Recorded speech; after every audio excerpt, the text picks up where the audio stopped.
এরকম লাল লাল ডিমের চপ বানাবেন নাকি? বানানো একদম সহজ। কিভাবে বানাই দেখতে থাকুন। প্রথমে বানানোর জন্য একটা শুকনো মশলা করতে হবে।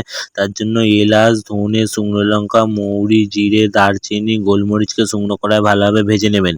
এই সব কটা উপকরণকে শুকনো কড়ায় ভালোভাবে ভাজা হয়ে গেলে এইগুলোকে গুঁড়ো করে একটা সাইডে রেখে দিন। এবার কড়ার মধ্যে সর্ষের তেল দিয়ে দিন এবং সর্ষের তেল গরম হয়ে গেলে 1 চামচ জিরে ফোড়নে দিয়ে ওর মধ্যে দিয়ে দিন আদা কুচি, রসুন কুচি এবং পেঁয়াজ কুচি এবং কাঁচা লঙ্কা কুচি। এই সব কটা উপকরণকে একসাথে কিছুক্ষণ ধরে ভালোভাবে ভাজুন। এই সব কটা উপকরণ কিছুক্ষণ ধরে ভাজার পর ওর মধ্যে দিয়ে দিন 1 চামচ হলুদ গুঁড়ি, 1 চামচ কাশ্মীরি লঙ্কার গুঁড়ো এবং 1 চামচ ধনে গুঁড়ো এবং 1 চামচ জিরে গুঁড়ো।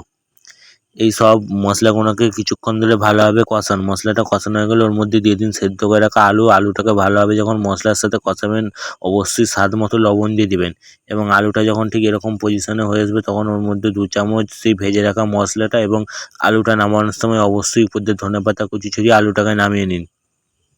এবার আমি সেদ্ধ করে রাখা ডিমগুলোকে ঠিক এরকমভাবে কেটে নিয়েছি এবং এর উপর ছড়িয়ে দিচ্ছি ঝাল লঙ্কার গুঁড়ো, গোলমরিচের গুঁড়ো এবং স্বাদ মতো লবণ। এই ডিমগুলোর উপর আমি ছড়িয়ে নিচ্ছি।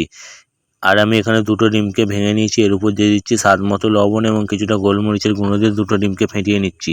এবার আমি আলুর পুরটাকে যেমনভাবে হাতের মধ্যে নিয়ে এরকমভাবে গোল করে চ্যাপ্টা করে এর উপর আধখানা সেদ্ধ করে রাখা ডিম দিয়ে যেমনভাবে উপর দিয়ে আলু দিয়ে আমি টেবিলগুলোকে রেডি করে নিচ্ছি। আপনারা ঠিক আমার দেখে এরকমভাবে প্রত্যেকটা টেবিলকে রেডি করে নিন। আমি যেমনভাবে করছি এরকমভাবে আপনারা দেখে করে নিন প্রত্যেকটাকে।